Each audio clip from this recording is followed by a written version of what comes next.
Good morning, Ben. How are you, Sally? Very well, thank you.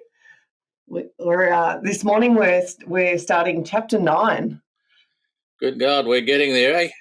We are getting there. So this is the innovation context. This chapter we're covering off the innovation debate in Australia, which includes the 7 megatrends, which are quite exciting to talk about. Australia's response to those megatrends, and also Australia in the Asian context, and Northern Australia. So it's quite a bit to cover there. Mm-hmm. One of the leading quotes you've got into this chapter, Ben, is someone has to invest in creating the movies of the future.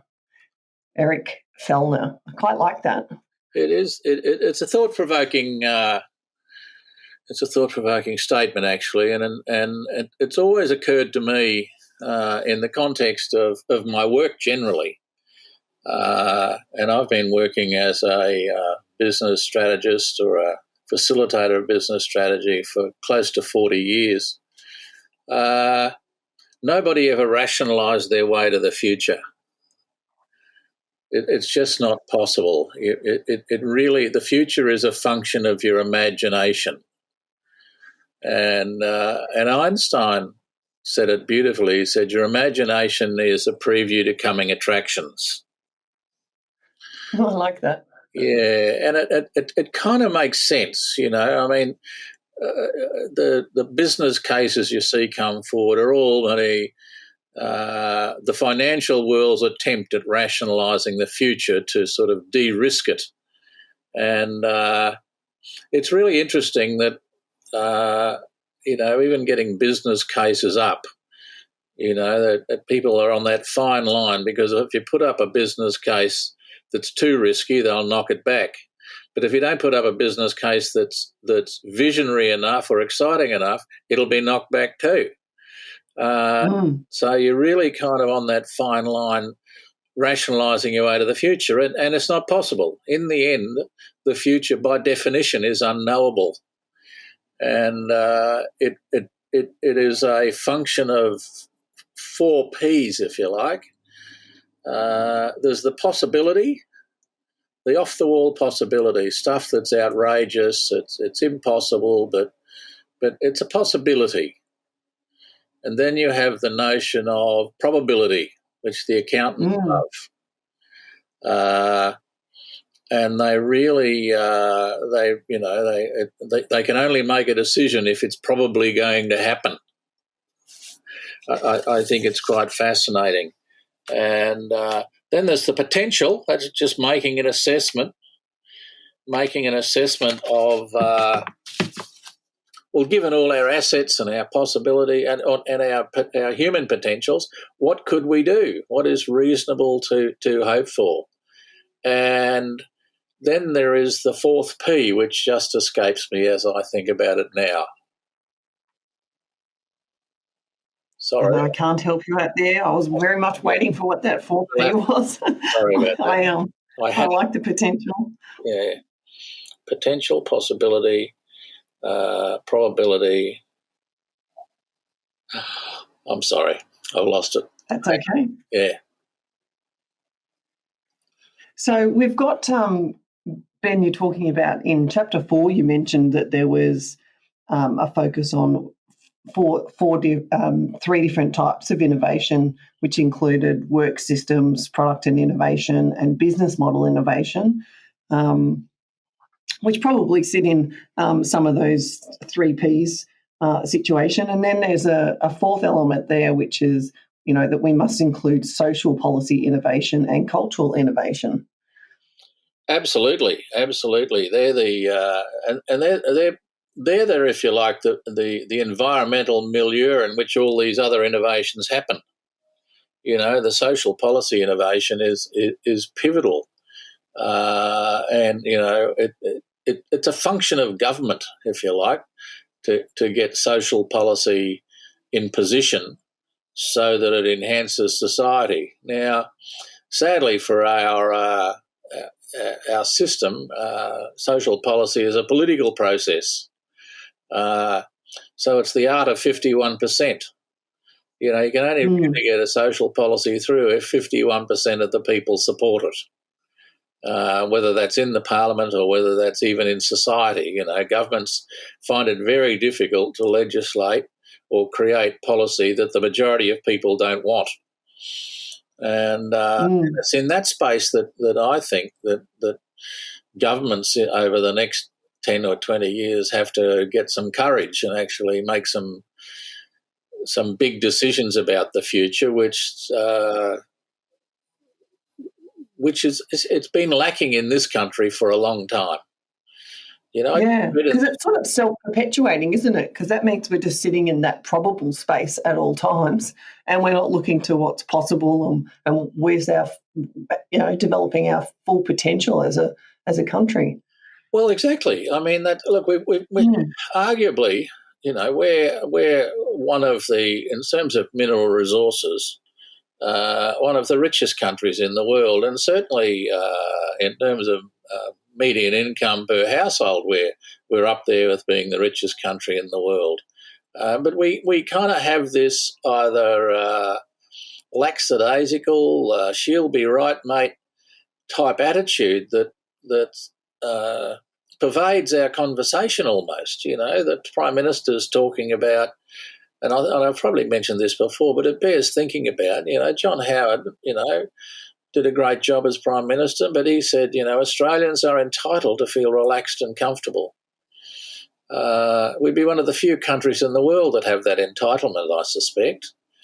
You know, Tony Abbott's nicely said, you know, living here is like winning the lottery. We all should be really excited, and we should. There's no question about it.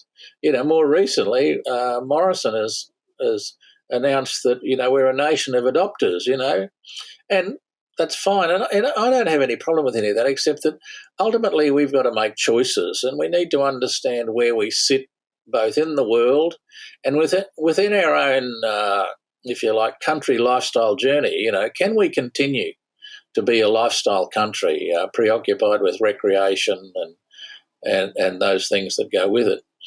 Or are we going to be take a position in the world as the leader of something other than lifestyle? You know, I think there are choices we can make. One of these megatrends too. Right. Yeah. I mean, and like even since I wrote that, if you think about in the last 12 months, you know, the megatrends that Ciro enunciated, we're really quite prescient, if you like, and that was done some years ago. But I mean, you know, the whole issue about climate change and the supply of resources, natural, in the world, I mean, that's a big issue that we need to be paying attention to, you know, and extinction and the environmental issues. The economy is shifting from west to east. Now, 12 months ago, we were not talking about China as an economic threat. It wasn't even on the agenda, but the COVID has kind of brought things to light that makes us a little more vulnerable than we knew about. We were always vulnerable, but now it's very visible about our vulnerability. And just as a natural, you know, you can almost picture the graph, you know, the issue of Western civilization, for a whole host of reasons, is in decline. And Eastern civilization, manifested through China, is in an upward swing. So, you know, at some point in time, that's going to create, and if it's not now, will create multiple issues. You know, China's kind of busy, if you like, roaring loudly, and Australia and other Western nations are looking at it and saying, wow, is this how the future is going to be? How are we going to manage this? But if you ever think about that, I mean, the whole issue of the population, you know, our populations, you know, Australia right now, I think, is in negative growth in terms of population because it's stopped immigration. You know, yes. The source of our economic growth for the last 20 years has been our immigration policy. So how do we have economic growth if we think that's important if the population's not growing? There are questions that we have to think about. And the technology, I mean, all of us, just even the fact that you and I are doing this now is an example of how the technology has taken over our lives. We're talking about doing a podcast. 12 months ago, we weren't even dreaming about doing a podcast. Or I wasn't anyway. No, I wasn't either. And obviously, we both were listening to podcasts and knew that they were participating in it, but it wasn't something that we were thinking to do. And that's just a function of the reality of technology and how it's taking over. And that's only going to accelerate. I mean, that's not going backwards. And then there's a whole range of other issues, that in our context. There's a woman writing at the moment whose name just escapes me, but she's talking about the 5 big issues that are coming together at the moment that are going to have as much impact on the world in the next 100 years as the internal combustion engine and electricity and steam had in the previous 100 years, or air travel. So, if you're looking at artificial intelligence and robotics and blockchain and genomics and energy storage, there are 4 big technologies that are coming that potentially will change the world more radically than it was changed at the start of the last century. Now, that's happening whether we have all these other geopolitical issues or not, or whether we have another pandemic or not. Those technologies are overtaking us now. And if we don't position ourselves for it, and I think we are, at some level. It's not that nothing's happening, but Australia certainly doesn't seem to be leading the world at anything. We don't seem to have taken a position. And I know that when I grew up, my dad used to say to me, when I was a kid trying out for football and the cricket teams, if you haven't got a position, you don't get to play. And it's a really thoughtful statement, if you allow yourself to think about it, Yeah. So many people just kind of drift through, or businesses even just drift through. They don't take a position and move forward, They allow stuff to happen. And if Australia doesn't take a position in the world around a number of issues, the world will just roll over us. Yeah. And also, how attractive is it when a business has taken a position and you just you click on their website or you engage with one of their representatives and you just know straight away what that position is and what they're working towards, and it's crystal clear. The clarity's there. Absolutely. It's very whether it's for you or not, whether you're still making that consumer choice, it's still very, very desirable to see such clarity. And I think that creates, even if it's just lending into the potential of what could be, it's still something that we want. It's part of leadership, I guess, isn't it? It's what's described as leadership. Well, that partly I think it is. I do think that, what we want from our leaders is a form of clarity about what's happening and where it's going, clarity and transparency, if you like. You want a sense of coherence. When you look at the Australians' narrative now, it's hard to see coherence. It may well be there if you saw it all in one spot, but it's very difficult to see a coherent story about our future. It's hard enough for us to tell a coherent story about our past and history. Telling a story about our future, I think, becomes more important as we move forward because people are looking for leadership. A little bit of competence. You talk about the C's. You've got clarity, coherence, competence.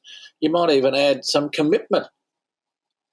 Governments talk about things sometimes, but I often say to people in strategy, if all you've got is words, it's not a strategy.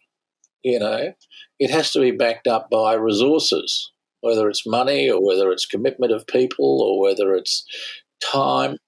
There is no strategy without the commitment of resources. And if you kind of look at our budget in Australia, and which I haven't kind of gone right into, but it's about getting your head around where we're going by just reading the data. You know, in a business, you can walk in and almost see the strategy if it's a clear strategy in a business. You don't have to ask them what it is because you can see it happening around you. Yeah. And it's the same as when the data doesn't add up and you're hearing noise about whether it's in an organisation you're working in or like working for like myself as a consultant, or if you're actually looking at someone else, you know, look, you're not working with them, but you're watching another organisation or you're seeing what their movement is. And you can see when it's just noise and they're not actually getting momentum because they haven't, either got the right resources or the right capability on board to actually deliver on what they were hoping to commit to. Mm-hmm. Yeah. It's a form of puffery. Yes. You know, I mean, all the gear and no idea. That's another one that I say. Exactly. Yeah. So yeah. You know, it really, and I've seen that in the built environment, Ben, where there's a lot of discussion around Australian standards and improving safety of our buildings and compliances. But then when you really have a good look at how many companies in Australia do have certification that is part of the national scheme, the code mark scheme, it's a very, very, very minor. We're in the 1%ers of the total amount of businesses in the built environment. So it's that as an example of showing that there's a lot of fluff going on and not a lot of action. Well, I'm always fascinated by these standards, Sally, and I mean this is, I've not written about this, but you know, if everybody can agree on it, I often think it can't be a very high standard. You know, it's the baseline. Now, that's correct. It is. It's the absolute baseline, and it's they're very well entrenched in international standards, and they're you know, we've been supported by other countries to look for expertise. So they're very well researched and founded, and they're basics. Yeah, they're the basics. I mean, I remember when we had the quality debate in Australia. You know, there's almost a hierarchy. You know, and it starts at quality control, and then you kind of move up a set of steps. You know, you add statistical process control into it, and then you get quality management, which is an all-embracing concept. And then if you really play the game, you move into best practice, and you set yourself up, you know, on a curve that says you're in the top quartile of quality businesses in wherever you are. But you got to believe that the what's at the bottom, what the basic standard is, if the whole world can agree on it, that's not a very high standard.